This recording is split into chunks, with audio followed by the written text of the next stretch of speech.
Bonjour et bienvenue dans cette vidéo sur la synthèse des médicaments.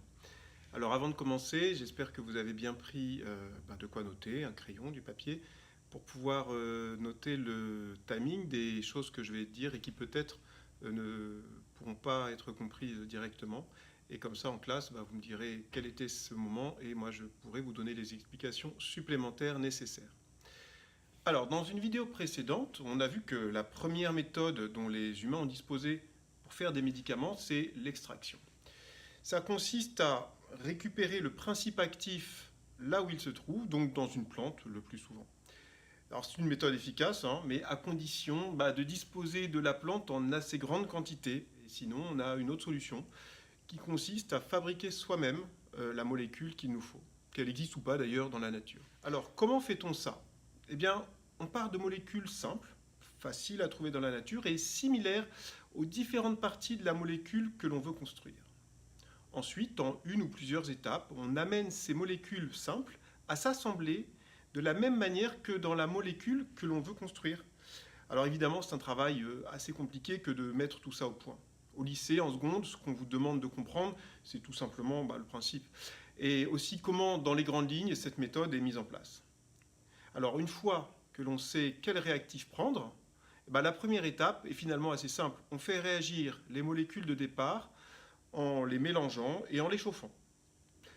Sauf que chauffer, pour que la réaction ait lieu, c'est bien, mais encore faut-il éviter de disperser les réactifs et les produits formés sous forme de gaz dans l'atmosphère. Oui, la matière chauffée fond, puis se vaporise lorsque sa température devient suffisante. Donc, si on se contente de chauffer le ballon dans lequel on fait la réaction, à force, il finira par être tout à fait vidé de son contenu.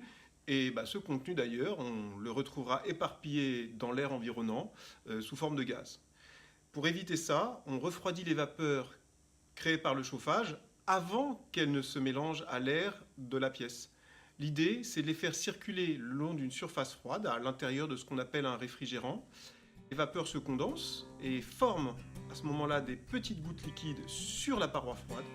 Et la gravité fait le reste. Elle fait retomber ces vapeurs dans le ballon où la réaction a lieu, puisque dans un chauffage à reflux, on installe le réfrigérant vertical au-dessus du ballon. Reflux. Mais pourquoi ça s'appelle comme ça? C'est chelou comme nom. Un reflux, c'est un retour de fluide dans le sens inverse à son mouvement initial. Et comme ici, c'est exactement ce qui se passe,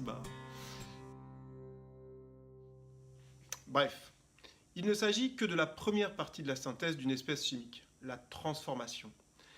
L'étape suivante s'appelle le traitement. Et il faut bien avoir en tête qu'à la fin de la transformation, lorsque la composition du contenu du ballon ne change plus, on est loin d'avoir un corps pur à l'intérieur. En fait, ce que l'on obtient, c'est un mélange appelé le brut réactionnel. En plus du principe actif formé, il contient a priori du solvant, les réactifs éventuels qu'on avait mis en excès, et des produits secondaires de la réaction. On va donc traiter ce brut réactionnel afin d'isoler le principe actif. Et on utilisera à nouveau, si nécessaire, les techniques d'extraction que l'on a vues dans une vidéo précédente. Et on aura aussi recours à différentes techniques de séparation et de purification, telles que la cristallisation.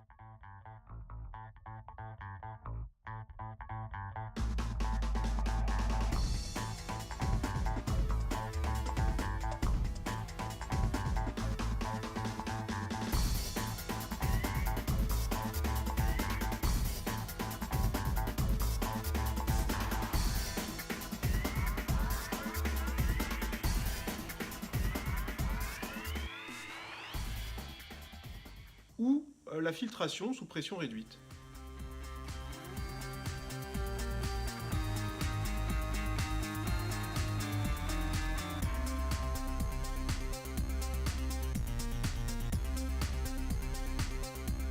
Reste la dernière grande étape d'une synthèse. Il faut finalement s'assurer que l'on a bien synthétisé la molécule prévue. Et cette étape, c'est donc l'identification.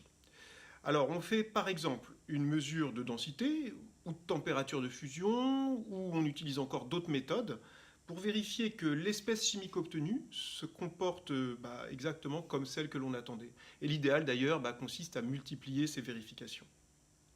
Voilà, on a fait le tour. Alors n'hésitez pas à reprendre les bouts de la vidéo qui ne vous ont pas paru clairs. Je vous dis à très bientôt en classe.